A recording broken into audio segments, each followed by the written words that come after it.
We are jumping into our discussion of chapter 8, end of chapter 8 and chapter 9. We started this last week, which is the Nehenatan and his perspective or his reaction to the debate that we just saw between the Yarei Elokim and the Chacham, and the debate over the role of divine retribution, divine reward and punishment, theodicy, the righteous who suffer, the notion of the wicked who can get away with wickedness for a period of time, and therefore not justice not being a proper deterrent against further injustice or evil. All that whole debate amongst the Chacham and the Yarei turns the Nehenatan on its head, and suddenly he says, well, if that's the case, then you're both wrong, because we're really looking at a very different equation. So that's where we're going to start from, just a quick review of what we did last week, and then move into the continuation of the story. So let's jump into the parak. This is actually, I'm not sure if I'm going to get to the sources today, but I do have a source page which I'm going to put in the chat. If somebody can just keep an eye on that, repost it if necessary. Okay, so this is what we did last week. We saw the introduction of the Nehenatan, clearly identified in verse 15. V'shibachti ani et hasimcha asher ein tov l'adam tachat hashemesh ki im le'achol v'lishtot v'lismoach. I commended celebration, mirth, joy, because there is nothing better under the sun than to eat, drink, and be joyous. And that's the portion, that's all we have in this world that God has given us. How he gets to that, however, is by way of taking the concept of retribution, reward and punishment, theodicy in the classic philosophical term. There is a vanity, a futility that is on this earth. There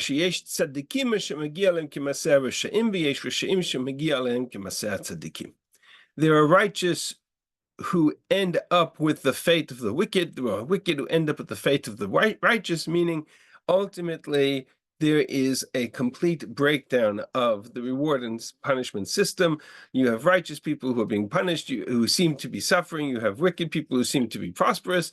Amarti shegam ze havel. And therefore I praised eating and drinking, for that's all there is left for man to do. As I applied my heart to understand it all,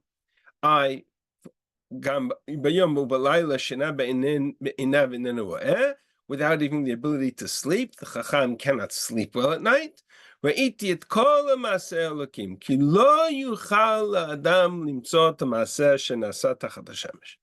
And in conclusion, I realized that I'd looked at all the works of God, look at all the history of man up until this point, obviously, and come to the conclusion that it's impossible for man to know, to understand how God operates the world. It's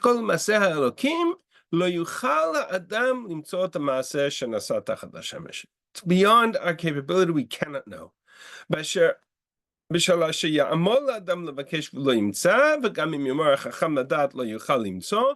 the Amel nor the Chacham can possibly understand the world. Ultimately, says the Nehenatan, there is no way to understand the world as God runs it.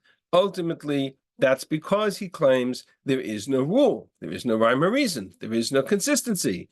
There is Rishayim who get the fate of the Tzaddikim, Tzaddikim who get the fate of the Rishayim, and in the end of the day, it's all futility, and therefore he praises joy.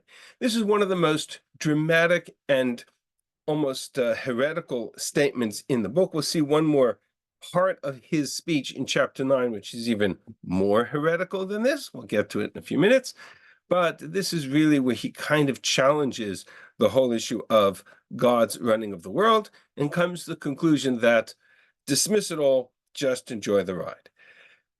And one of the things that I mentioned at the end of the shir last week is that unlike the Chacham and the Yarei Elokim, and really unlike the perspective of Tanakh as a whole, there are many places in Tanakh where we find a concern about the way in which God runs the world.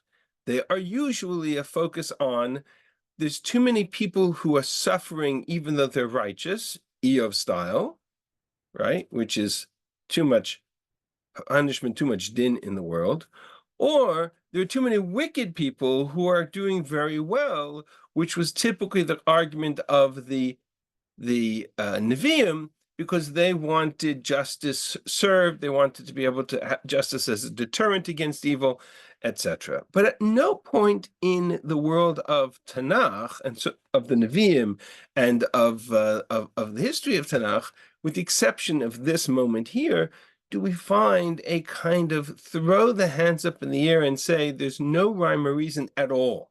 There's nobody running the show.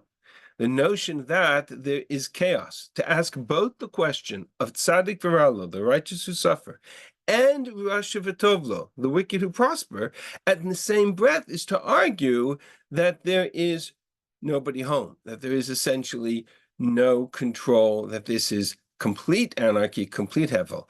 That even the Chacham and the Yirei Elokim did not argue, and that leads to a very different conclusion of the Nehenatan, which is to abandon any hope for accountability and retribution and divine punishment, and to focus only on the momentary pleasure of Ein Tov L'Adam Tachat HaShemesh Ki'im Le'achol V'Lishtot V'Lismoch.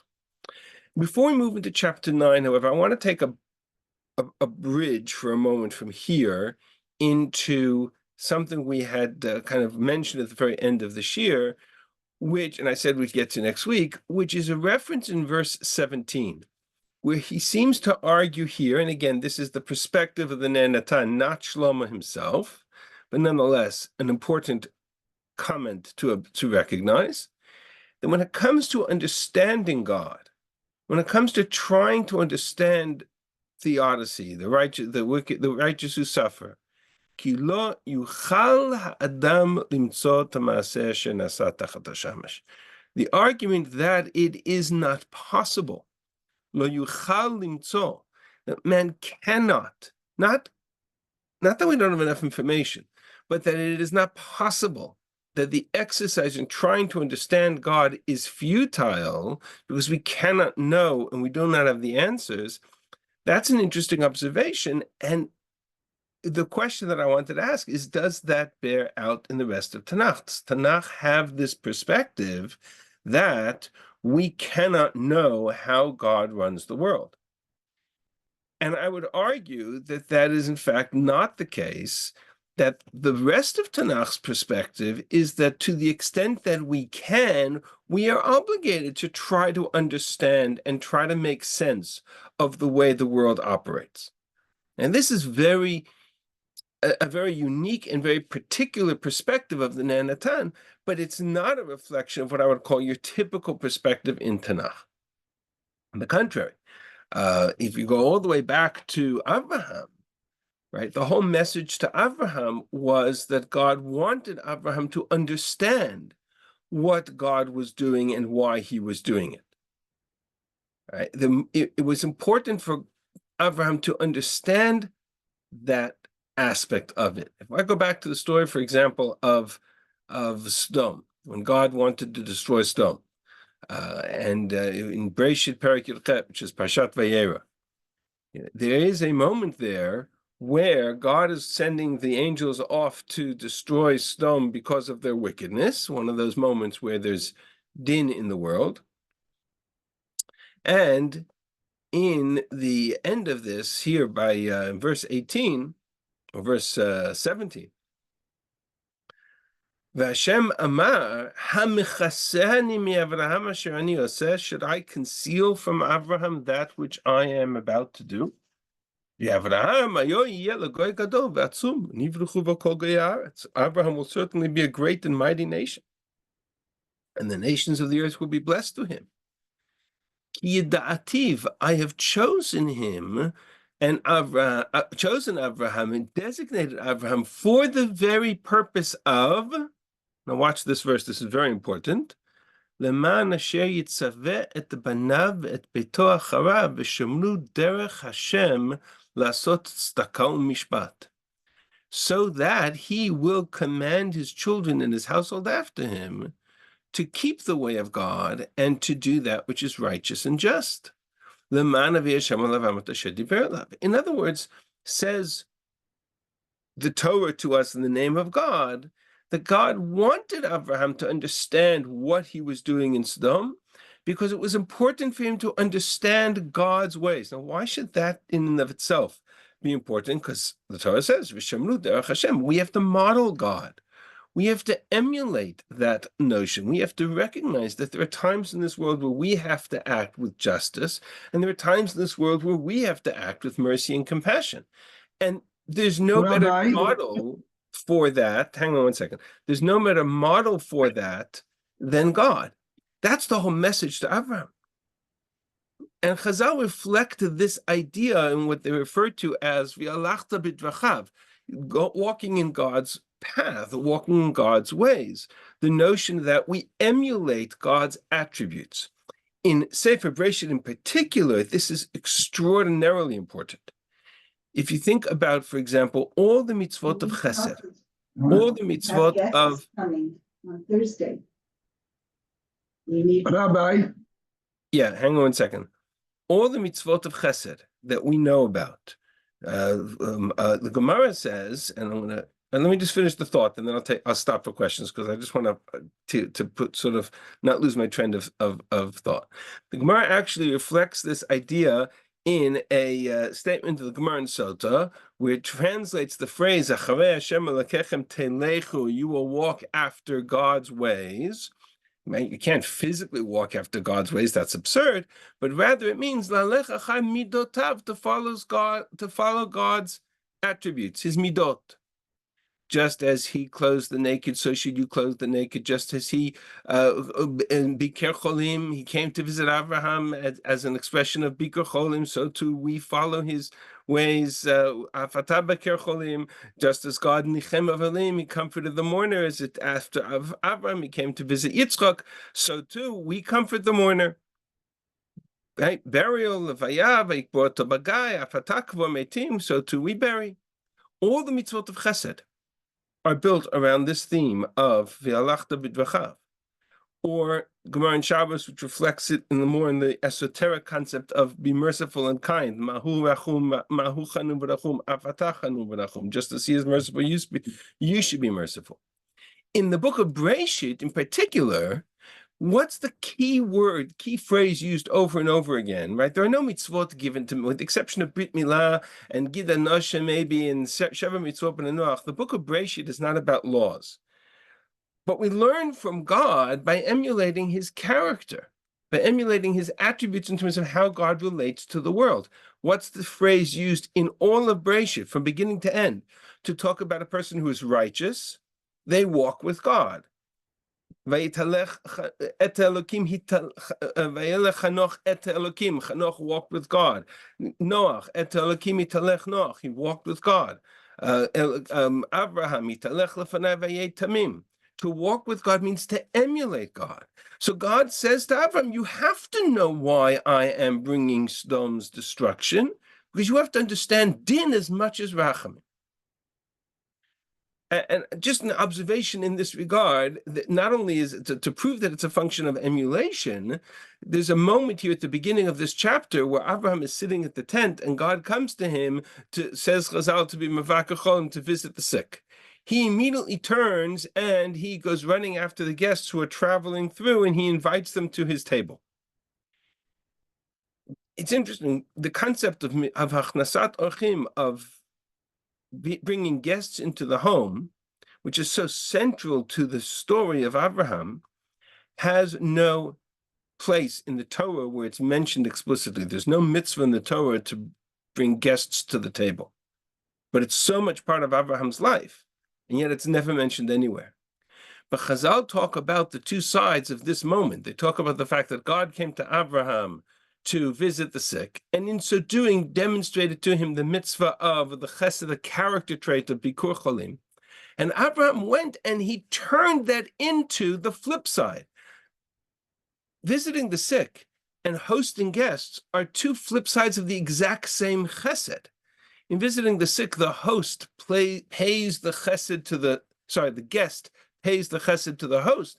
And in bringing guests to our home, the host pays the kindness to the guest. But the notion is the same. And so Abraham saw the mitzvah, he turned it around into, okay, that's how we emulate God. We follow his commandments, concept known as imitatio Dei.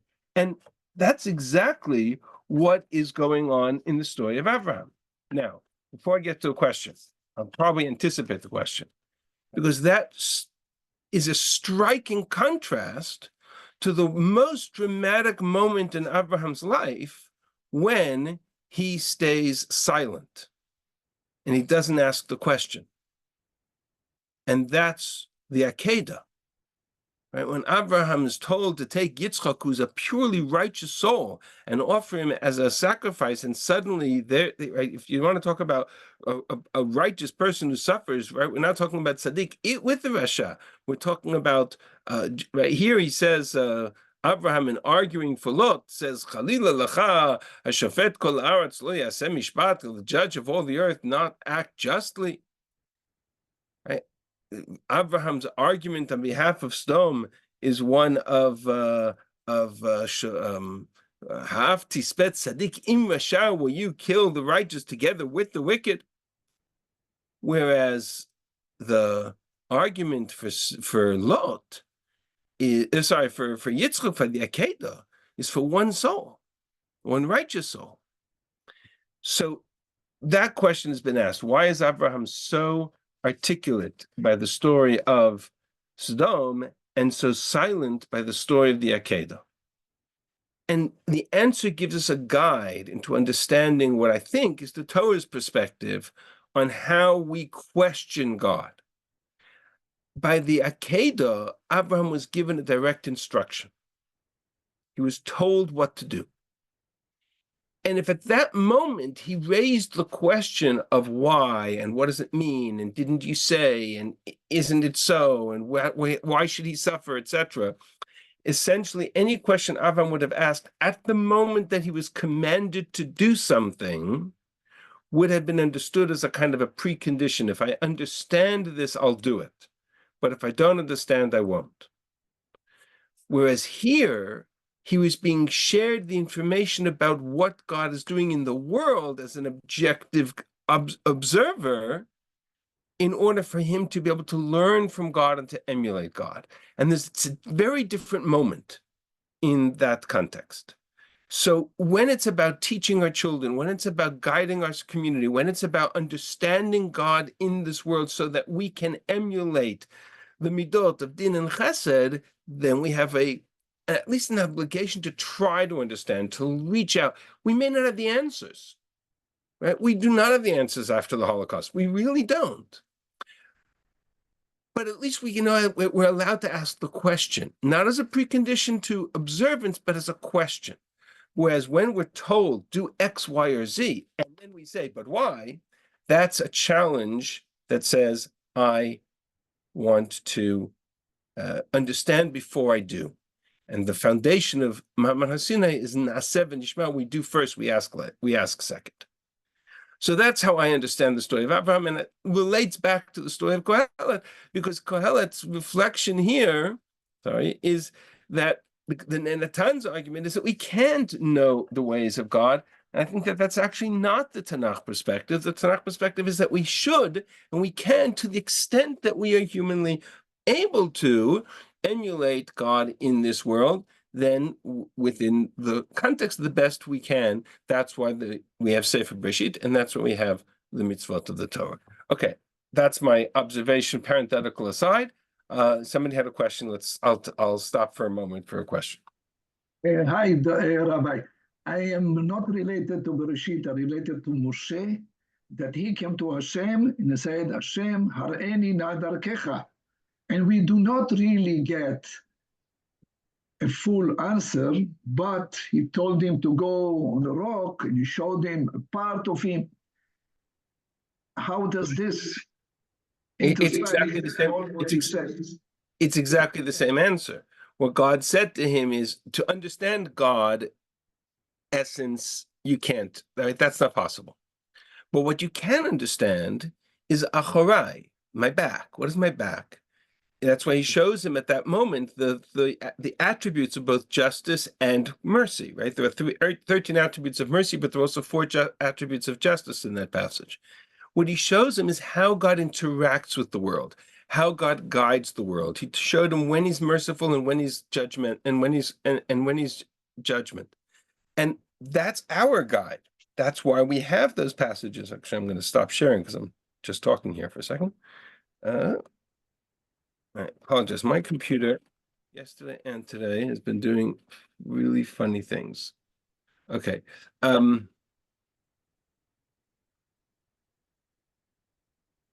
Sorry, I am having a lot of trouble with my mouse. I do not know why, and so I am stuck. But I'll just continue to talk. So, but that I think is exactly what the message of that passage where Moshe says to God, I want to understand you, and God says, essence of God you can't understand. Right? You can't see me. You're ani adam b'chai, face to face. But what you can understand is acharai, my impact, my footprint, how I relate, how I act, how I respond to the world. That you can see, that you can understand. And that's precisely what he shows me. And yet it describes in the same section God speaking to Moshe, panim el panim. Okay, so we can on get one into hand, we and can on get the into, other hand, I'm going to stop that. Esther I don't want to get panim. I don't want to get too far afield in Sefer Shemot. That's not a subject for today. Yes, there's a whole discussion. What does it mean? You can see my face. You can't see my face. What did he show him? What did he didn't show him? It gets very technical, but it's not relevant to the question of what did he allow him to understand the concept of how God relates to the world, the midot rachamim and the midot adin. That's the only issue here that's relevant. That other question is a valid question, but it's not a question relevant to this discussion. So let's leave it. If you want to reach out to me by email, I can have to try to explain what that phrase means in that context. Okay, let's move on to the rest of chapter 9, because now we're going to get into the heart of the Nenatan. Oh my goodness. Wait a second. Maybe this will work. Let's see if this works better. Okay. כי את כל זה נתתי את ליבי, ולעבור את כל זה אשר הצדיקים החכמים ועבדיהם ביד האלוקים. All of this I try to understand, to clarify. The righteous, the wise, the servants, and their works, I would say, and all of their works, are all in the hands of God. Remember, the Nenatan starts with the perspective that God is in control and we're not. Gam ahava gam sinah, love of God, hatred of God. Ein yodei adam hakol lifnehem. Man can't know it. It's all before God. Man has no utility here. Hakol ka'asher lakol. All things come to everything in the same way, referring to the end or death. And here he's approaching the core issue that's going to define the failure and ultimately the conclusion of the Nenatan. Mikre echad לתצדיק ולרשע ולטוב ולטהור ולטמא ולזבח ולאשר איננו זבח. In the end, everything has the same end. Mikre echad, one event, one thing, is a reference to death. Right? All the way back from the very beginning of the Sefer, where he talked about mikre echad lekulam. The end of all of them, the righteous, the wicked, the good, the pure, the impure, the one who brings sacrifices, the one who doesn't bring sacrifices, katov, kachote, the good one, the sinner, the nishba, the one who swears and who is loyal to God's oath, kasher shvuat yareh, who fears as an oath, who swears an oath. All of these are terms that the Arei Elokim used. The Arei Elokim talked about the tzaddik and the rasha, and he talked about the good and the pure and the impure, and he talked about bringing sacrifices, and he talked about not making nidarim, but yes, making oaths to be loyal to God. Says the Nenatan, all of those people, the righteous and the wicked and the good and the pure and the impure, they all end up in the grave, in the same place. Zerah. That is evil. The most evil, b'chol asher nasa tachat hashemesh. Ki mikra echad lakol, one end to all of them. Gam lev b'nei adam malei ra'ah. The heart of man, full of evil, and full of madness and folly, and then they die.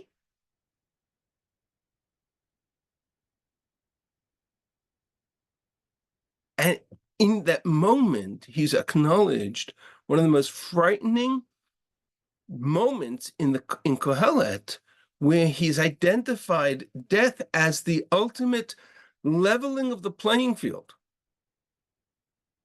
Now, everything we've had up until this point has said, yes, but that's not the end of the journey. Says the Yireh Elokim, there's mishpat after death. Says the Chacham, but it's not soon enough, meaning the mishpat doesn't happen, it's not visible, it's there, but it's not impactful. Says the Nenatan, wait a minute. Who said? Maybe there's nothing. Maybe there is nothing. And if there is nothing, then the conclusion is ki mi yasher yuchubar al hachayim yesh bitachon. Then the one who's still alive, who's connected to the living, has some futures, has a hope. And the most cynical statement in all of Kohelet, ki lekelev chai utov min aryeh hamet. A living dog is better than a dead lion. The lion referring in the language of Kohelet to the Yireh Elokim, to the one who fears God, the one who's doing mitzvot, right, who is strong, says the Kohelet. Yeah, but at the end of the day, after 120, the tzaddik and the tov and the tahor and all of those beautiful accolades you use to describe them, after a person is in the grave, there's nothing left. Ki lekelev chai utov min hayeh hamet.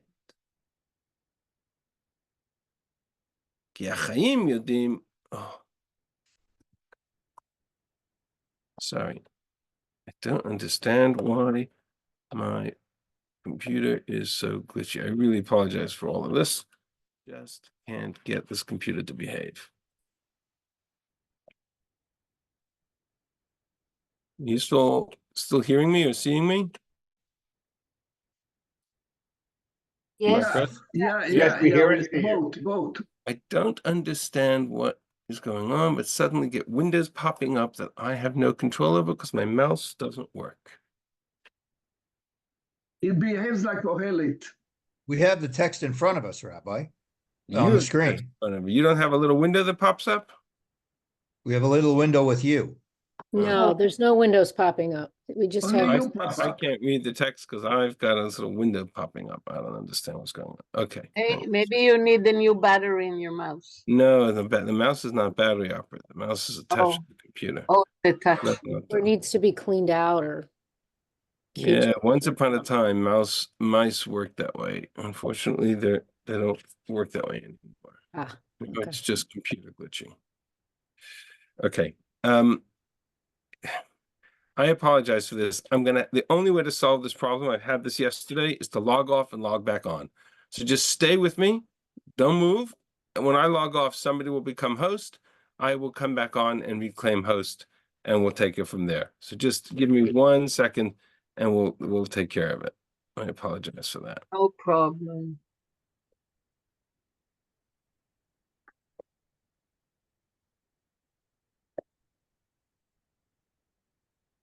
Actually, you know what? Let me just assign host before I do that, because otherwise.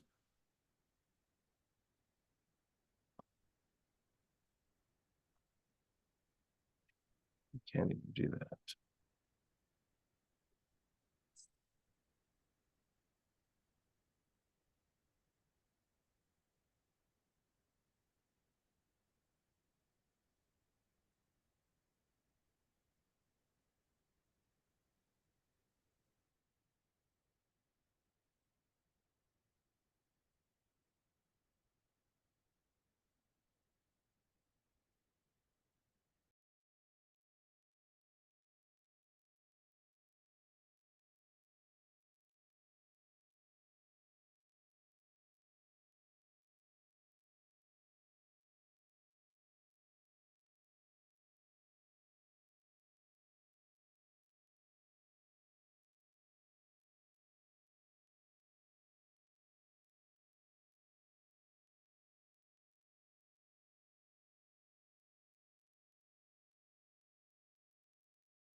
Okay, we are back.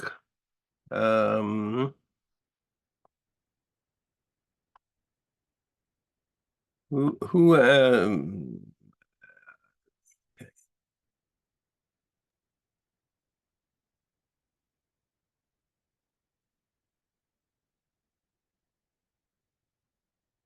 okay, the only thing is now.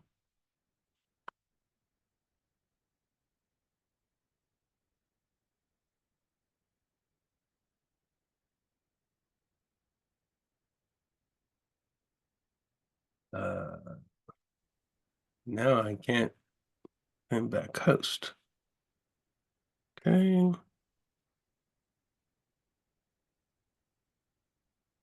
Okay, we're gonna have to go from here. I assigned somebody, the computer assigned somebody else's host and I cannot undo that. I'm not sure why. Actually, Dorit, I think you have been made host. If I could trouble you to just right click on my screen and designate me back as host, that would be helpful.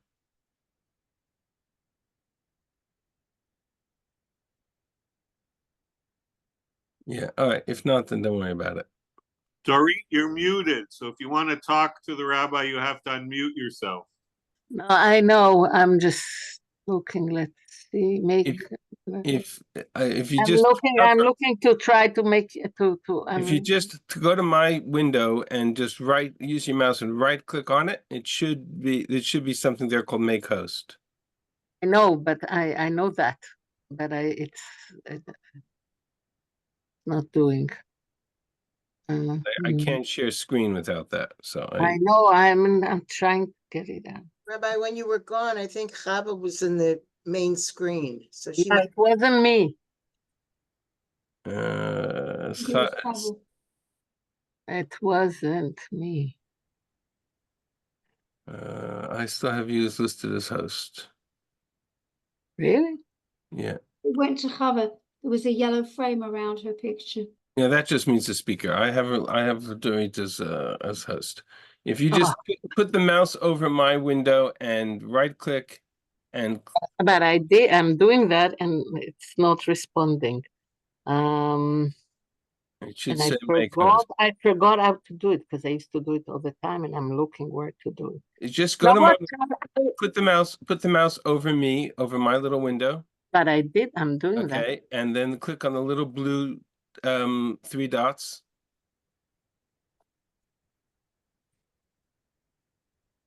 In the top right-hand corner of my window, there should be a blue button with 3 dots. If you just click on it, and then one of those should be make host. There we go. Thank you very much. Okay. Sure. No, I had to go to participants. That's where it had to be. I remembered it. When you do it, you have to go into participants and then press the 3 dots, not the window. I apologize for the all right. This was not intentional, but let's now hopefully we can get this working again.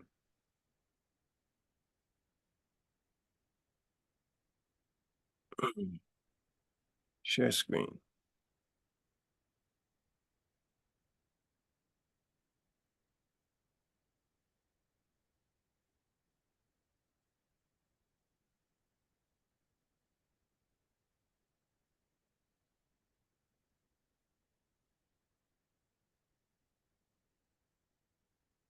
Okay, it's loading. Just give me a minute. All good. All good. All good. Okay. So this is where we're up to. Let's just do this again quickly. We've reached a kind of a moment where Kohelet is. Actually, I need to do this. Spotlight for everyone. And then go back to gallery view.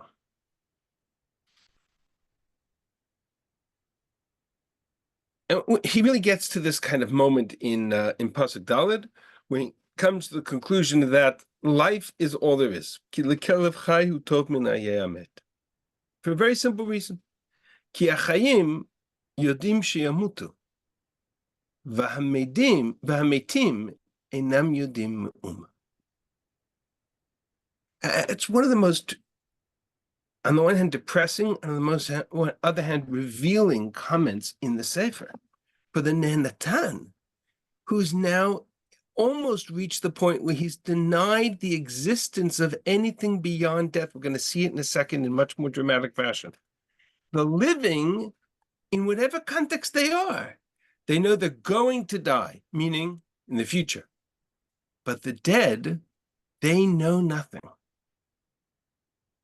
which means that they've already passed.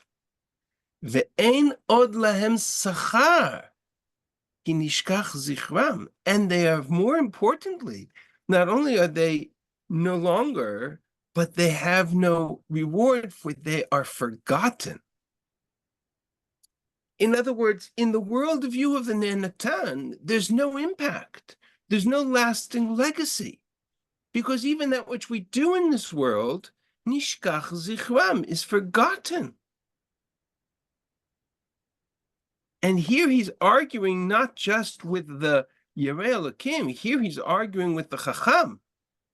Remember, the Chacham was the one who said, Tov yom mavet yom yivaldo, that death is a reality and we need to recognize it, we need to struggle with it. And here comes the Nehatan and says, no, you're better off alive than dead. Right? Ignore death. Death is the ultimate end of everything. The Chacham was the one who said that the best thing in the world is a legacy, is Shem Tov, is a good name, is a good reputation. That's what we talk about at a eulogy. Says the Nehatan. On the contrary, everything's forgotten. En od lem sachar, nishkach zichra. There's no legacy, there's no continuity, there's no eternity. And therefore, says the Nehatan, gam avatam, gam sinatam, gam kinatam, kravada, everything's lost, everything's gone. Chelek en lahem od leolam, they've got nothing left for their portion. And here we get to the core of his kind of spiral. Lech echol b'simcha lachmecha ushte b'lev tov yinecha. Go eat your bread with joy. Go drink your wine with merry. God has already done whatever he's going to do. B'chol et yu b'gadecha levanim. Remember this verse. I wonder if we have time, I'll come back to the Medrash on this verse. Somebody asked me before the shir began about the difference between Midrash and Pshat. The Pshat, the Midrash is very divorced of Pshat. The Midrash takes us in a completely opposite direction. But understand the Pshat here. B'chol et yu b'gadecha levanim. Let your garments always be white. Why? What is white in the context of Kohelet? In the context of this passage, what does white garments represent?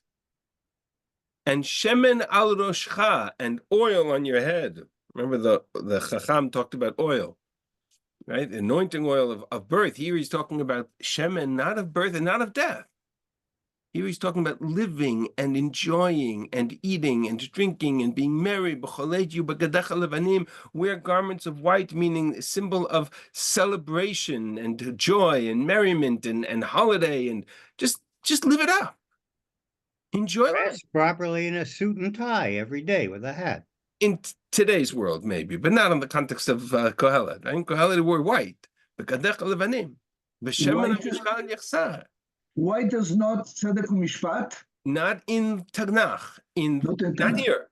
Not here. Chazal will translate this completely differently. But that's the Medrash. That's the power of the Medrash, because the Medrash takes it 180 degrees. We'll come to it in a second. But in this context, he's talking about a chol b'simcha. Eat and drink and be merry, because tomorrow you will die. That's the whole point. And then he goes on. You have a wife whom you love. Enjoy. Because at the end, that's all you have. And you reach Pasuk Yud. And Pasuk Yud is probably the most heretical statement in the entire book. Kol asher timtza yadcha lasot b'kochacha aseh. Whatever it is within your power to do, do. Ki ein ma'aseh v'cheshbon v'da'at v'chokhmah b'sha'ol asher ata holech shama. For there is no knowledge, no reckoning, no words, no work, no wisdom in the grave to which you go. And that really reaches the rock bottom of the book of Kohelet and in the worldview of the Nenatan. He has in this moment denied the essence of the whole concept of the immortality of the soul. There's nothing beyond the grave, says the Nenatan. The reason you're going to eat and drink and be merry is because that's all there is. That's the only reality left. You know, in a certain sense, it's Chazal have a conceptual framework around which this is the essence of a heretical worldview. Not only is it heretical, Chazal define it as the ultimate expression of a desecration of God's name, of a Chilul Hashem. It's a passage in the Gemara in Yuma. I show it to you. The Gemara in Yuma is discussing something else in the context of Yom Kippur, which is not our subject for now, except for the fact that it might connect to the issue of that verse that I told you about before. But the Gemara is referring to the issue of Yom Kippur and various kinds of sins and what the atonement for them is, and whether it's punishment or whether it's Yom Kippur. We won't get into all the details, not our issue. But then the Gemara says the following: if a person is guilty of desecrating God's name, ein lakoach b'tshuva litlot v'lo b'yom kippurim l'chaper v'lo b'yisurin l'marek. There is no power, not in Yom Kippur, not in punishment, not in death, not in any, not in suffering. There's no ability to atone for the desecration of God's name, except ultimately death. As it says, now listen to this, is the key verse. It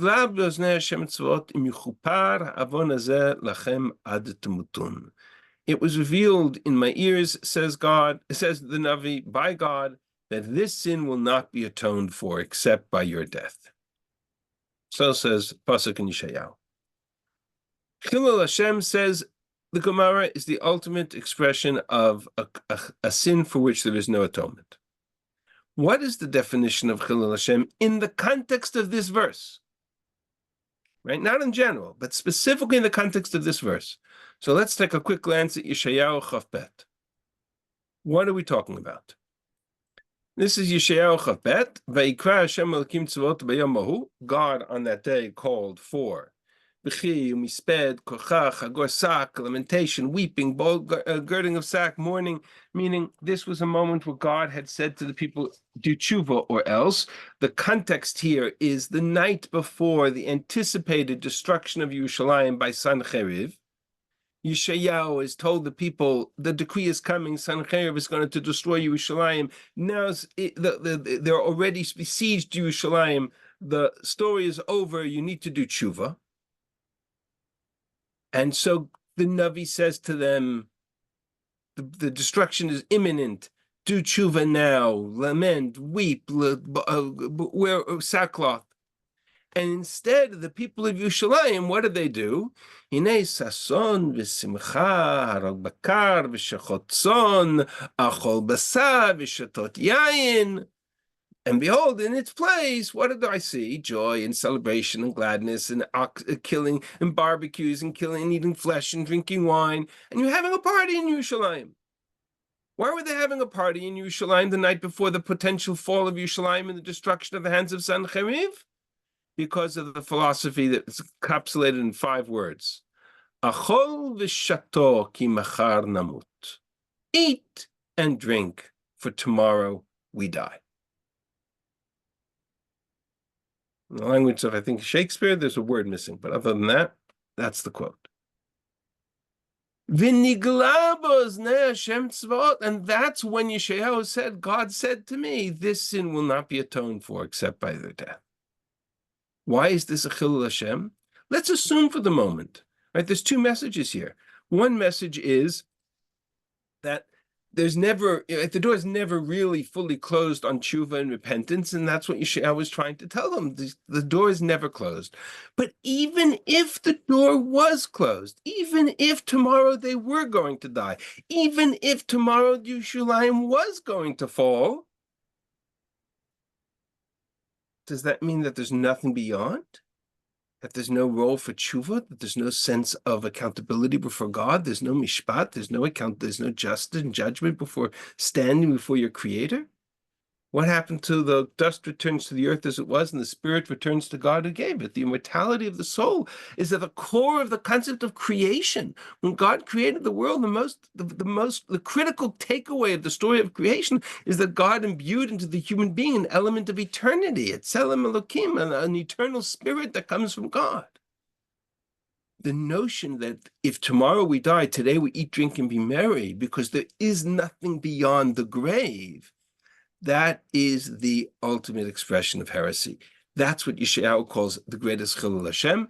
And in the language of Kohelet says the Natan, that's exactly the philosophy of the Natan. We've reached the point where he's acknowledged there's nothing. There's nothing beyond the grave. Somebody asked me before about the clothing, about white. Doesn't white symbolize purity? So Chazal, again, in that same mindset of the conclusion of Kohelet, the Yirei Elokim, there's a famous statement in the Gemara in Shabbos in which Rabbi Eliezer says one should always repent the day before they die. Shuv yom echad lifnei mitatecha. So they asked him, what do you mean? You never know when you're going to die.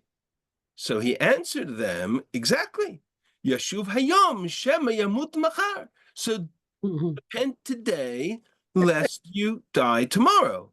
And therefore, you'll live all your life in a mindset of tshuva, and that, says the Gemara, is the meaning of the verse in Kohelet, B'chol eit yu b'gadecha levanim, wear white. White here referring to clothes of, like a kittel, clothes of a shroud, of tachrichim, of a constant reminder of death that leads you to live life more meaningfully and more spiritually.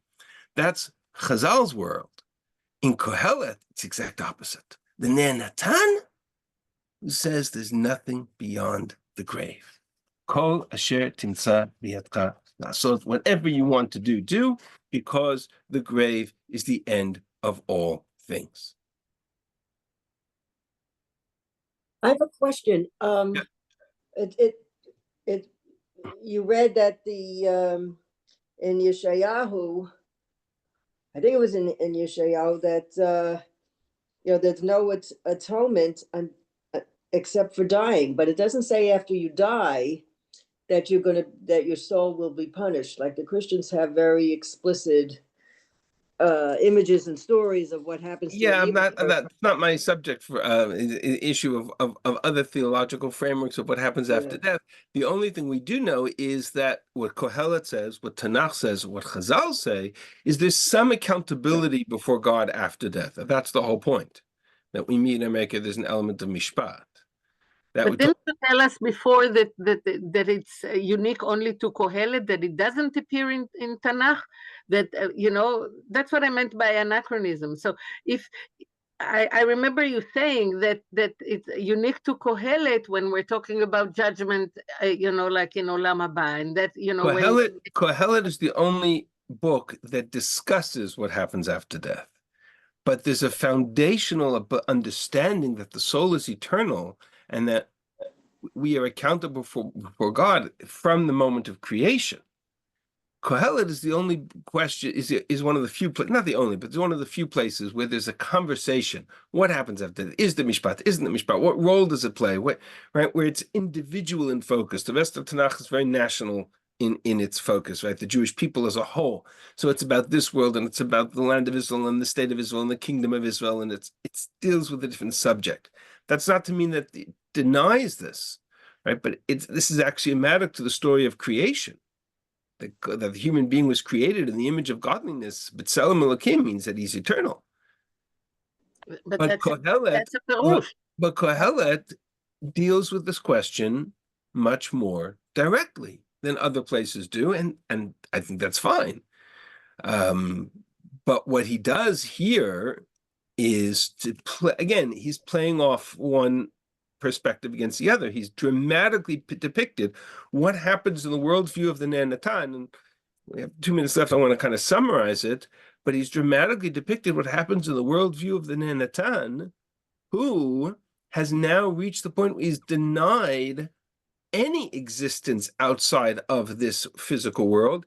If you do that, you come to a conclusion which is really astounding, which is that there's no life beyond the grave, and therefore there's no consequences to what we do.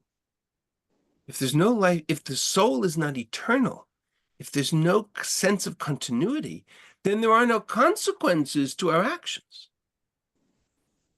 You understand the drama of that conclusion. And for the rest of the chapter, more or less, he says the same thing. If we have time next week, I'll kind of pick up the last few pieces. But I just want to make the observation that at this moment, at this point in the text, not only has the Nanatan reached a conclusion which is untenable in the worldview of Kohelet as a whole, he's essentially failed. He's written himself out of the equation. And the reason he's done that, I'm going to stop sharing for a minute because I want to just kind of summarize this all together. The reason he's done that, if you look at the sequence of the events of the Nanatan was the one who started back in chapter 3 with the mindset that each one of that we are not in control of the world, that God is in control of the world. And each one of our personalities took the question of how much control, influence, role we have versus how much control, influence, role God has to a different point. The Nanatan says it's all in God's hands, right? There's no effort to our toil because it's all God. Then Amel said it's all our hands, it's all about what we do. And the Elokim said it's a partnership, right? There was that whole, that's the beginning point at which the point of departure for each of them.